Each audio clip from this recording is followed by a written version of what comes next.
cualquier proceso, no solamente de enfermedad, sino de salud, que es la parte emocional que tiene un ser humano. O sea, todos tenemos nuestras emociones, hay emociones que nos ayudan, que nos curan, hay emociones que nos enferman, y todo esto es muy complejo, porque nadie sabe qué es lo que nos enferma. O sea, no es tan sencillo. Por ahí hay gente que se especializa en esto y que lo puede orientar a uno a buscar cuál ha sido la emoción negativa para que uno pueda salir de un proceso de enfermedad. O sea, pero, insisto, un trabajo de equipo donde alimentación, donde tratamientos, por ejemplo, con veneno de abeja, donde buscar el hecho de tener una calidad de vida emocional más alta, hasta el hecho de no poder prescindir, por ejemplo, de suplemento de vitamina B, porque si su organismo ya no la produce, indudablemente tiene que incorporarlo, y bienvenido sea el laboratorio, bienvenida sea la quimiofarmacia, cuando nos aporta cosas que nos mantienen vivos. No hay, o sea, cuando el enfoque de la medicina lo tomamos coherentemente, no está mal la medicina alopática, no están mal los quimiofármacos, no está mal la cirugía, nadie lo dice eso. Lo que está mal es que cada uno de los médicos cirujanos pretenda operar a todo el mundo porque es su negocio. Está mal que cada uno de los laboratorios nos llene de químicos, aunque no nos sirvan porque es su negocio. O sea, pero cuando la cirugía es lo único que amerita, si yo tengo una perforación de vesícula y estoy haciendo una peritonitis, lo correcto es una cirugía. Lo incorrecto es que a mí me hagan lo que le han hecho muchísima gente, operarlo de vesícula en forma innecesaria o de apéndice. Entonces, bueno, en este caso, una vitamina sintética, el complejo B, es aconsejable. De hecho, hoy en día, por ejemplo, o sea, lo que yo le refería recién de alimentación de lácteos es lo que dice la biología molecular. La biología molecular es la ciencia, digamos, de última, lo más avanzado sobre lo que se apoya la medicina. En biología molecular se basan el 60% de los métodos de diagnóstico y más del 40% de los medicamentos que existen hoy. O sea, lo más alto de la tecnología es la biología molecular, y es la biología molecular lo que nos dice estos conceptos de alimentación. No es una filosofía, no es una religión, no es una moda. Eso ténganlo en cuenta. Y estamos con la cuestión de la recuperación. Si de alguna manera yo necesito el suplemento de vitaminas, yo necesito algo que me levante, lo utilizo. ¿Qué nos dice la biología molecular hoy en día en relación, por ejemplo, a los alimentos? ¿Qué es tanto? O sea, el ser humano se le fue la mano y ya pobló el planeta en exceso, no hay suficiente cantidad de alimentos, los campos se los utiliza exageradamente para producción de alimentos, entre comillas, la tierra está agotada, se utilizan fertilizantes que tienen 4 elementos químicos, cuando la tierra tiene más de 80, o sea, calcio, nitrógeno, hierro, fósforo, creo que son los más importantes que tiene un fertilizante. ¿Qué ocurre? Faltan, insisto, 80 nutrientes que tiene la tierra, que ya el vegetal no los tiene. Entonces, hoy en día, la mayoría de los vegetales no tienen el aporte de minerales, ni de vitaminas, ni de enzimas que tenían 20 años atrás, por la carencia de nutrientes de la tierra, del suelo que alimenta las plantas. Entonces, la biología molecular sugiere, recomienda que se utilicen suplementos de vitaminas y minerales, precisamente en la quimiofarmacia. O sea que, insisto, no hay fanatismo, si eso sirve, lo aceptamos, si no sirve, lo rechazamos. O sea que eso también tenerlo en cuenta porque no hay. O sea, un vegetal, por ejemplo, puede, ahora le vamos a hacer propaganda a los productos de la colmena, nos toca a nosotros. Un vegetal puede prescindir, si no hay en el suelo, puede prescindir de, por ejemplo, cobalto, que es un elemento que en nuestro cuerpo está en millonésimas de gramos. Puede prescindir del cobalto en la corteza, puede prescindir del cobalto en la hoja, puede prescindir del cobalto en el fruto. Pero ¿dónde no va a poder prescindir del cobalto del vegetal? En su reproducción. Entonces, el polen, que vendría a ser el esperma, la parte reproductiva de la planta macho, tiene, aunque poco haya en la tierra, la planta lo que absorbe del nutriente puro, del valioso, lo va a concentrar en el polen porque es la reproducción. Cualquier ser vivo que esté sobre la tierra, vegetal o animal, tiene una sola función dentro del planeta, que es el mantenimiento de su especie. Entonces la planta no va a fallar en la reproducción y el polen de abeja va a tener más de 23 minerales, entre ellos el cobalto que utilicé como ejemplo, el selenio, el estroncio, todos estos son elementos radioactivos que el cuerpo los utiliza, pero insisto, no están en la alimentación moderna y hay que incorporarlo de otra manera. El polen los va a tener. O sea, el polen es un suplemento nutricional que tiene grasas vegetales, que tienen la característica de neutralizar a las grasas animales. Una grasa animal es el colesterol. Entonces, el consumo de polen puede bajar el colesterol. El polen tiene todas las vitaminas, incluida el complejo B. El polen tiene todos los aminoácidos, es decir, la estructura que va a conformar las proteínas de nuestro cuerpo. Y el polen básicamente no tiene azúcares. Los azúcares que tiene son azúcares complejos, del tipo la lignina y la celulosa, madera, llamémosle, aunque microscópica, que nuestro cuerpo no lo puede digerir, y bueno, eso se transforma en fibra que ayuda a la digestión. O sea que eso, todos han escuchado hablar de que la fibra mejora la digestión. Bueno, el polen tiene como una persona pudiera vivir consumiendo nada más que polen, nada más que sería muy desagradable, pero podría hacerlo. La pregunta es cuál es la mejor manera de consumir el polen. El señor lo pregunta porque el polen es un grano microscópico que, por así decirlo, vendría a ser como un fruto cuya cáscara son azúcares complejos del tipo de la celulosa que nuestro organismo no la puede digerir. Entonces, si no la puede digerir, ¿cómo hace nuestro organismo para sacar el contenido valioso que sería lo que está dentro de esta cáscara? Siempre conviene ingerirlo en ayunas porque lo que entra primero se absorbe sin competencia. Si el polen está solo, el cuerpo lo absorbe rápido y al 100%. Si el propóleo entra primero, el cuerpo lo absorbe rápido y al 100%. Si la jalea real entra primero, lo mismo. En cambio, si entra después de un alimento, ya es como que el cuerpo está distraído con otros alimentos y no lo absorbe tan rápido ni tan completamente. Entonces, de entrada, respuesta a la segunda pregunta, conviene consumirlo antes de alguna comida, con el estómago vacío. El polen tiene concentraciones muy altas de calcio y de hierro. Entonces, para la persona que no está acostumbrada, una cucharada de polen en ayuna le da la sensación por 15 o 20 minutos de tener una piedra en el estómago. De hecho, tiene tanto calcio que es una piedra en el estómago, pero es una piedra buena. Y luego pasa, no hay inconveniente. Para esa persona que le molesta, bueno, lo puede consumir mezclado con alguna comida. Insisto, se va a absorber menos y más lentamente, pero igual va a servir. Y la manera en que yo debo, de alguna manera, ingerirlo, no es importante. ¿Por qué no es importante? Porque esta pregunta de la capa indigerible que protege los nutrientes se planteó durante muchísimo tiempo. Cuando aparece el microscopio electrónico como algo común en los laboratorios, que encuentran que en determinadas condiciones de humedad y temperatura, o sea, el grano de polen húmedo más del 8%, dentro del intestino está totalmente húmedo, con la temperatura del cuerpo, esa capa que tenía, que sigue siendo indigerible, viene, por decirlo, precortada, como las planchas de estampillas que luego se desprenden. Y lo que se ve en el microscopio electrónico es que en base a esos precortados que tiene el grano microscópico, con la humedad y la temperatura del intestino, se exprime y expulsa hacia afuera el contenido de los nutrientes. O sea que entonces yo puedo consumir la cucharada de polen tal como está en el envase, o puedo, como hace alguna gente, humedecerla una hora antes para que se disuelva, para que se despegue, por así decirlo. Le facilitaría, pero no invalida la otra forma de consumirlo. O lo puedo mezclar con miel. Por ejemplo, la miel, por la composición química, le hace creer al polen que está fecundando una flor hembra y hace el mismo proceso. O sea, se estruja y el grano de polen expulsa el contenido. O sea que el polen en miel es lo más aconsejable. Pero si no, de cualquier manera se puede consumir. Para las personas que sufren de espondilitis anquilosante, ¿se puede utilizar el propóleo? ¿Cómo se puede utilizar? Sí, a ver, más que propóleo sería el veneno de abeja. O sea, le termino al señor también. Lo correcto acá sería aplicarlo, el veneno de abeja, como lo más importante del tratamiento y secundariamente reforzado por el propóleo a lo largo o a los costados de la columna vertebral.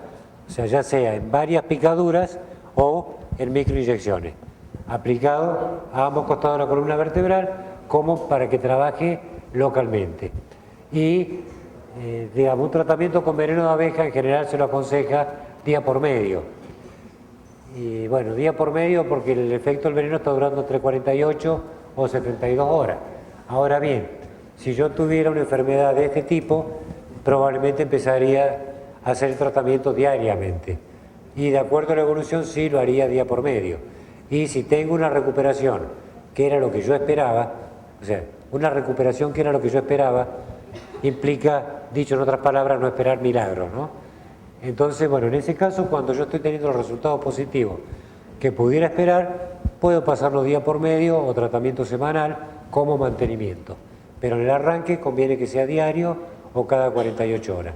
Y también en la espondilitis anquilosante es fundamental la cuestión de la alimentación. Lo que no conviene, por ejemplo, el caramelo de propóleo, porque el caramelo tiene mucho calentamiento en el proceso y el propóleo se deteriora con la temperatura. Caramelo no. Y los comprimidos de propóleo se hacen en frío, pero no tienen la potenciación que da el alcohol o que da la miel. O sea, conviene miel o alcohol. Ya, termino la primera pregunta y ya me olvidé la segunda, seguro, pero no importa. Respecto a las concentraciones 1X, 2X, 3X, es nomenclatura homeopática, que se maneja con la X, el 10 números romanos, en lo que son diluciones. Entonces, en Argentina, en forma estándar, la más concentrada es la 3X, que es una dilución en el 1000, o dicho de otra manera, 1 miligramo por mililitro.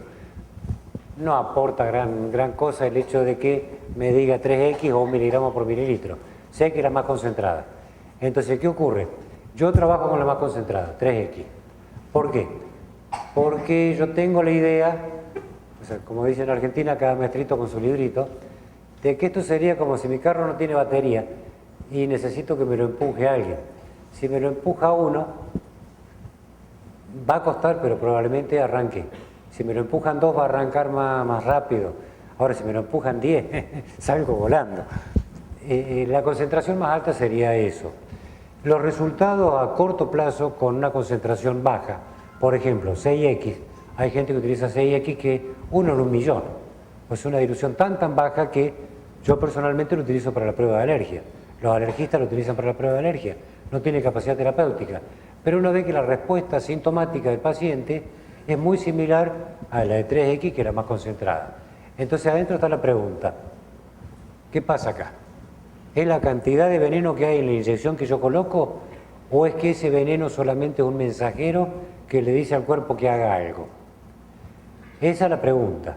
Ahora, la otra pregunta que yo me planteo, si yo le coloco 5X o 6X a un paciente y los síntomas mejoran, pero no fue suficiente la cantidad de veneno de abeja o la carga terapéutica que necesitaba esa persona, y sin que le duela, por ejemplo, una enfermedad con una artrosis, con dolor crónico, sin que le duela, estoy haciendo lo mismo que haría con un corticoide.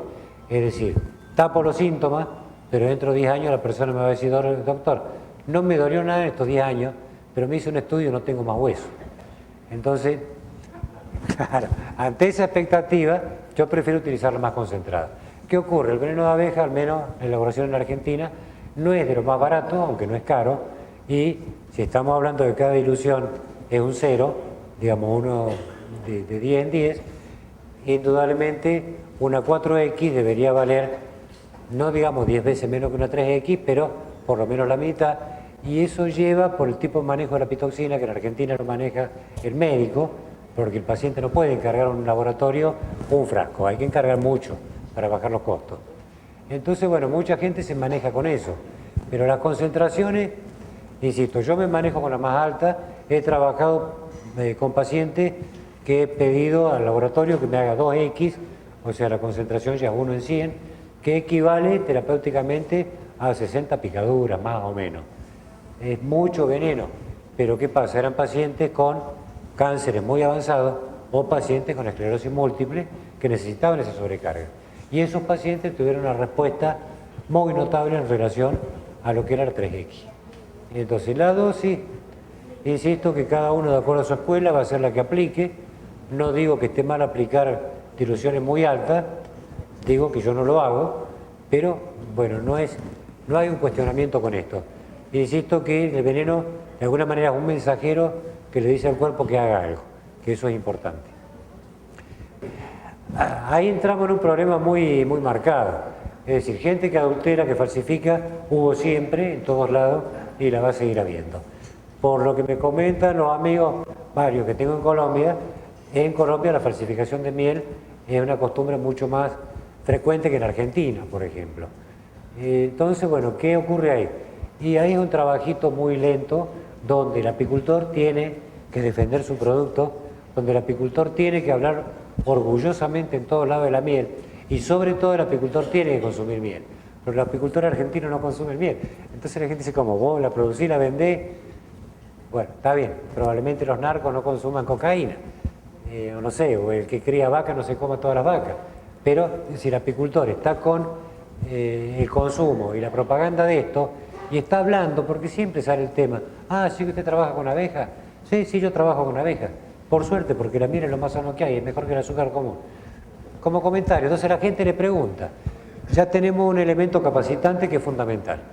Después, bueno, llegar al público, quizás televisión no porque es caro, habría que hacer campañas que no las puede de alguna manera solventar ni el apicultor, ni la entidad de apicultores, y mucho menos la va a solventar ningún Estado, porque el apicultor de alguna manera es subversivo en cualquier país del mundo.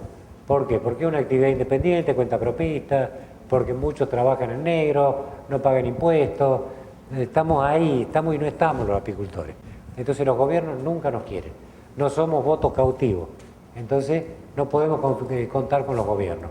O sea, tiene que ser la campaña de boca a boca, tiene que ser generar un público o un consumidor exigente, pero para que sea exigente tiene que estar capacitado, y el apicultor, y también a través de las tiendas naturistas, donde es más fácil que uno con material gráfico, con folletos, pueda llegar a mayor cantidad de personas.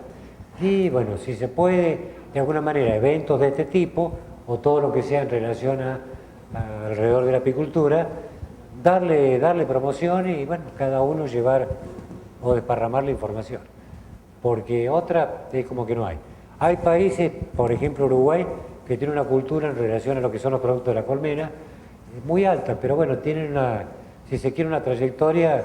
En la década del 50 Uruguay ya era pionero en lo que era apiterapia. Entonces, bueno, tampoco pretender que yo voy a cambiar una modalidad de consumo o costumbre en la población de un día para el otro. Son trabajos lerdos que hay que hacerlo, hay que continuarlo, y bueno, los resultados no digo que son desalentadores, pero lo que se dice en actividades raras, por decir, paracaidismo, buceo, escalada, dice, bueno, entraron 20 a hacer el curso, si queda uno, estamos bien. Con uno ya salvamos el honor, por decirlo de alguna manera. Acá es lo mismo. O sea, de alguna manera uno predica, y tarde o temprano tiene sus resultados. O sea, no hay una manera práctica o una receta para revertir esto, para nada. Ojalá nunca haya un protocolo. El fracaso de la medicina oficial son los protocolos.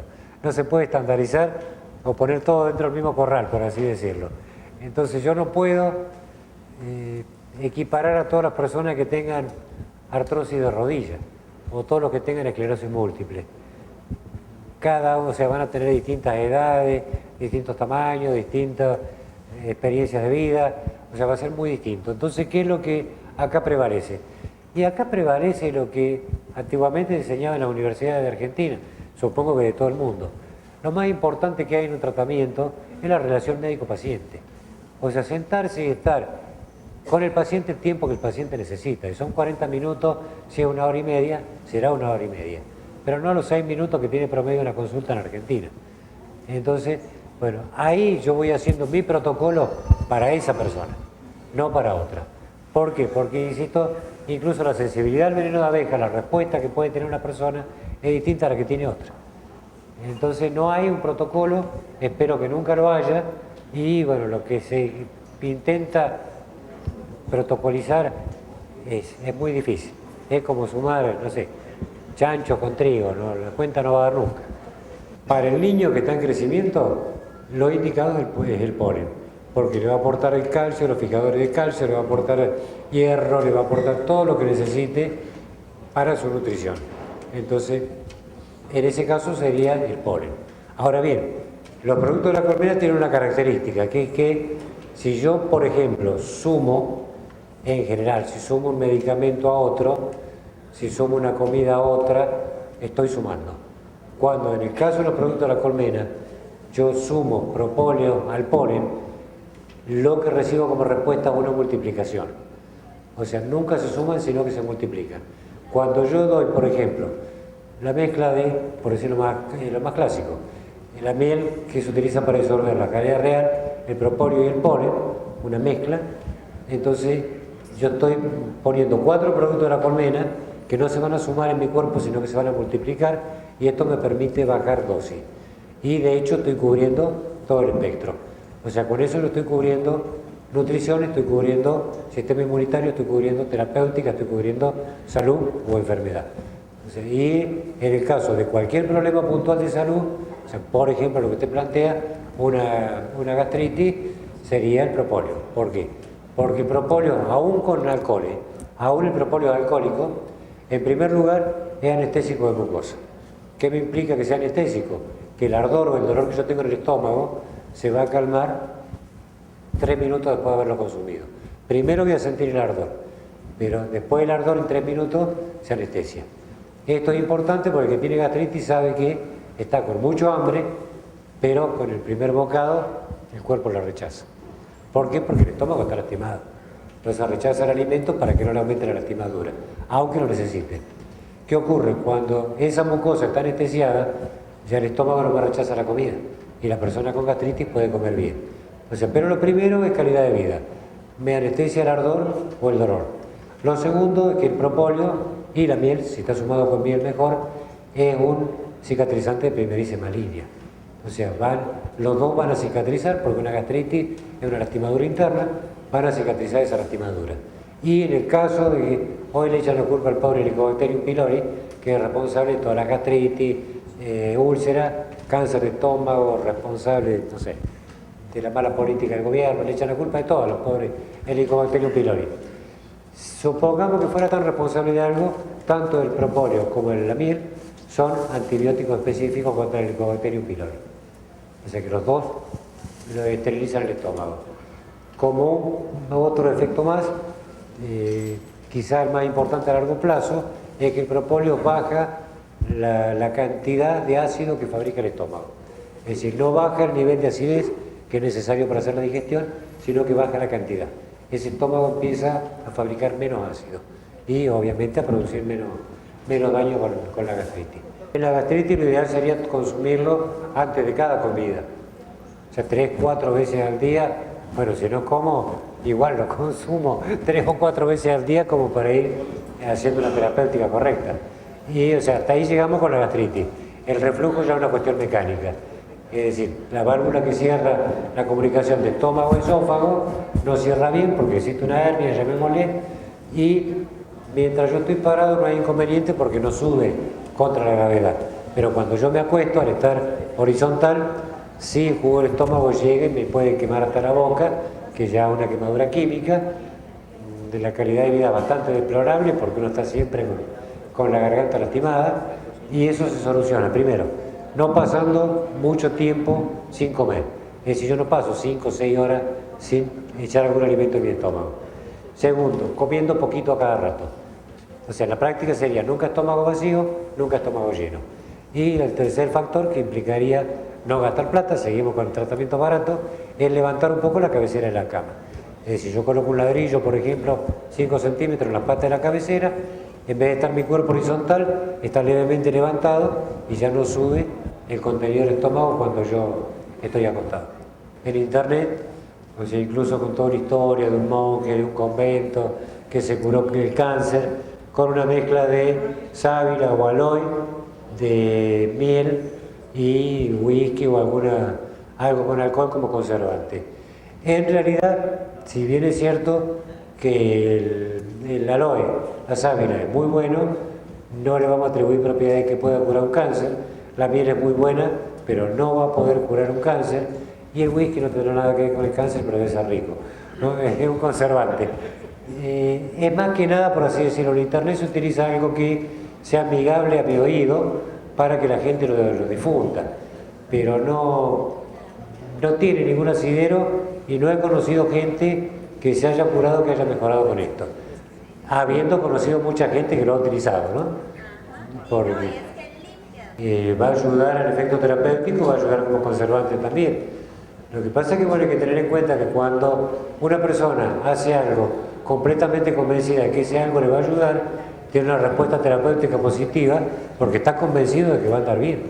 Entonces eso también es muy de tener en cuenta. A ver, la abeja trabaja de alguna manera eficiente en cuanto a seleccionar lo mejor en calidad proteica en el polen. Claro que si no tiene un polen bueno va a llevar el que hay.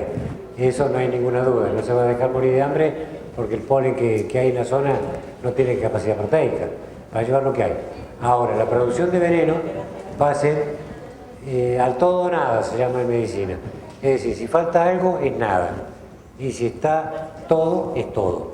Entonces, si la abeja produce veneno, ese veneno va a tener la misma capacidad terapéutica que el de la zona con, no sé, policultivo o que tenga otro tipo de alimentación. Si el polen o la parte proteica de la alimentación de la abeja es insuficiente, la abeja no va a producir veneno. Entonces, en ese sentido no hay inconveniente. Va a producir, pero en menor cantidad. Ahora, la pitoxina no va a variar. La composición de un veneno, sí, varía en relación a la humedad, varía en general, ¿qué ocurre? El veneno de abeja tiene mucha sustancia encima, que se van transformando permanentemente y es muy volátil. Entonces yo puedo sacarle veneno a la misma abeja y la hago analizar por 3 laboratorios distintos y los 3 me van a dar distintos resultados de la misma abeja. ¿Por qué? Porque se deshidrató más, se evaporaron algunos, se fueron los volátiles, entonces se va modificando permanentemente. Con respecto a la pitoxina. Sí, lo que pasa es que, a ver, ¿de qué colmena va a sacar a pitoxina usted? De la colmena, o sea, ¿de qué colmena voy a sacar polen, propolen o jalea? De la colmena fuerte, sana. Si la colmena está fuerte y sana, señal de que el monocultivo no le afectó tanto como usted piensa. Porque si la colmena no está fuerte y sana, usted no le va a poner una trampa a pitoxina porque termina de matarla. Entonces, si la colmena está bien, si uno ve que la población está bien, que hay actividad en la piquera, que hay vuelos, que trabajan, van, vienen, es normal. Por más que uno tenga el preconcepto de que, bueno, el monocultivo mejoró la vida mía a la colmena. Pero si la colmena está funcionando bien, los productos van a ser totales. No hay inconveniente con eso. Se puede sacar veneno. Yo quería tocar un poquitico el tema de la señora que habló sobre esa preparación. No sabe la que del whisky. Primero, el whisky se comporta como un vasodilatador, debido a que el yodo de la sábila puede, vamos a decir, como venir un poco la circulación. Entonces, el yodo, el whisky permite ¿Está bien la pregunta o habla algún tema especial? No, vamos muy bien. Vamos bien. Ese tratamiento. Participa Y yo puedo ser testigo de ese tratamiento que es efectivo. Yo tenía un tumor a nivel del intestino delgado, de 1.7 centímetros aproximadamente. Yo lo hice 4 veces ese tratamiento que quedó la señora. Lo uso, la dosis Y me hicieron el estudio, nuevamente, que se llama enteroscopia. Un poquito más voy a hablar Es parecido a una endoscopia, pero es superior al estudio y llega hasta el intestino delgado, que casi son 8 metros de longitud. Y realmente no logro reconstruir el tumor, ¿no? Y eso es precisamente para combatir tumores cancerígenos. Eso por un lado.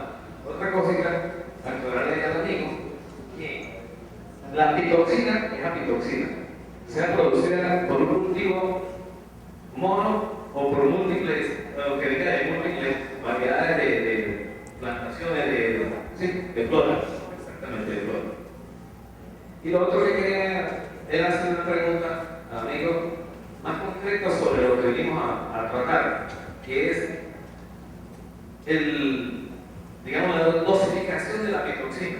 Entonces yo quisiera llevarme de aquí hoy la siguiente información, que es que por lo menos nos hablara de, vamos a dar 5 enfermedades más comunes y que nos dijese cuál es la dosificación adecuada para una, otra y la otra enfermedad de que pudiéramos informar. Porque la idea cuál es, la idea es que nos enseñen, nos orienten cuánto podemos dosificar a cada persona en función de X enfermedad. Yo sé que es muy efectiva para la artritis, ¿sí? Reumatoidea, para la artritis, pues, que es efectivo la chica del veneno, pues la pitoxina. Ok, la esclerosis. Ahora, lo que no sé y quiero saber es que al reumatismo, por ejemplo, cuánta dosificación debo suministrar a una persona para buscar corregir ese problema. Entonces, creo que lo más importante es saber cuánta es la dosificación, cuántas veces le vamos a aplicar, cada cuántos días le vamos a colocar eso y en qué parte se le debemos colocar. En cuanto a la dosificación, siempre tiene que ser de alguna manera adaptada a la necesidad de esa persona, de ese paciente. Lo que decíamos recién con el amigo allá, que no hay un protocolo, o sea, no podemos estandarizar a que todas las personas sean iguales solamente porque tienen la misma enfermedad. En los productos de la colmena se habla siempre de dosis mínimas para producir un efecto. Es decir, en el caso del propóleo, por ejemplo, es 5 miligramos de propóleo puro por kilo de peso, es lo mínimo que yo le puedo dar a una persona para producir un efecto. Eso, en la práctica, sería en un propóleo con una concentración al 10%, sería una gota por kilo de peso que tiene la persona. Usted pesa 60 kilos, 60 gotas al día, dividido en 3 tomas, o sea, 20 a la mañana, 20 a la tarde y 20 a la noche, en el caso del propóleo. Ahora bien, como estamos hablando de dosis mínima para producir un efecto, eso me está diciendo por otro lado que yo lo puedo aumentar. ¿Lo aumento por qué? ¿Para qué? Lo aumento por la necesidad. Por ejemplo, tengo una angina, una bronquitis, puedo tomar esas 20 gotas cada 2 horas, cada hora y media. Nunca voy a tener una sobredosis, nunca voy a tener una intoxicación por exceso de propóleo. Por ejemplo, para una gastritis. Por ejemplo, por una gastritis, en vez de tomar 20 gotas, puedo tomar 10, pero 20 veces al día, cada vez que me arde, si estoy con una crisis muy aguda. Entonces eso lo maneja el paciente de acuerdo a su necesidad. O sea, lo puedo aumentar si la necesidad lo amerita. No tiene sentido que yo lo aumente para desperdiciarlo. Es decir, tampoco tiene sentido que yo tome medio litro de propóleo, porque no va a hacer más efecto que 30 gotas en ese momento. Y el resto se desperdicia. Entonces, bueno, ir evaluando la necesidad en cada momento. Una persona con una crisis aguda de gastritis puede requerir la toma de propóleo cada 2 horas o cada 50 minutos, y a la semana siguiente la puede requerir 3 veces al día. Entonces, no sé si me entienden, de acuerdo a cómo esté la persona va. Y en el caso del veneno de abeja, digamos, en el veneno de abeja, el tratamiento, por definirlo de alguna manera, el veneno de abeja sirve donde fracasa la medicina oficial. Todos los intratables o curables de la medicina oficial, artrosis, artritis, autoinmune, cáncer, esclerosis múltiple, ahí es donde tiene aplicación el veneno de abeja. Con más razón acá se plantea la diferencia. Es decir, una persona, por decir que tenga un cáncer, a mí no me dice absolutamente nada en cuanto a qué dosis tengo que utilizar. Yo tengo que ver el estado en el que está esa persona, tengo que ver cuánto hace que está con la enfermedad, pero lo que más tengo que ver es cuántos tratamientos hizo de los llamados tratamientos clásicos. ¿Por qué? Porque una persona con cáncer, al menos en Argentina, nunca se muere de cáncer. Siempre se muere por la quimioterapia y por la radioterapia. Entonces, ¿qué ocurre? El veneno de abeja es el más importante en cuanto a pedirle al cuerpo que el cuerpo se autorrepare. El veneno de abeja estimula hipófisis, glándula rectora que está en el medio del cerebro, está también ubicada, por suerte la medicina oficial no se mete con la hipófisis. Entonces, estimula hipófisis, pone en marcha todo el sistema glandular, y el sistema glandular empieza la autorreparación.